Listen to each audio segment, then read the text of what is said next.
കരഞ്ഞ് കണ്ണീരൊന്നും ഒലിപ്പിക്കാൻ നിൽക്കണ്ട. നീ പോവണ്ടെന്ന് പറഞ്ഞാൽ പോവണ്ട. ഇവിടുത്തെ പണികളെല്ലാം ചെയ്യണം. എന്നിട്ട് നീ കാട്ടിൽ പോയിട്ട് കുറച്ച് വിറകുകൾ കൊണ്ടുവന്ന് വെച്ചിട്ട് നീ പോയാൽ മതി കേട്ടോ.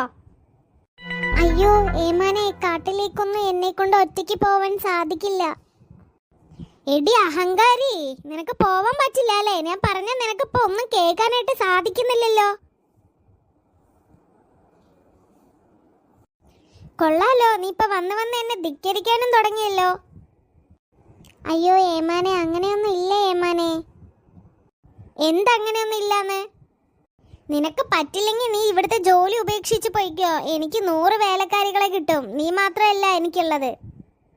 ഏമാനെ അങ്ങനെയൊന്നും പറയലേ. ഇവിടുത്തെ ജോലി ചെയ്ത് കിട്ടുന്ന വരുമാനം കൊണ്ടാണ് ഞാൻ എൻ്റെ മക്കളും ജീവിക്കുന്നതെന്ന് യജമാനന് അറിയാലോ. എന്നിട്ടാണോടി ധിക്കാരി നീ എന്നോട് സംസാരിക്കുന്ന രീതിയിൽ വ്യത്യാസം വരുന്നത്? നിനക്ക് ഞാൻ പറഞ്ഞ ജോലി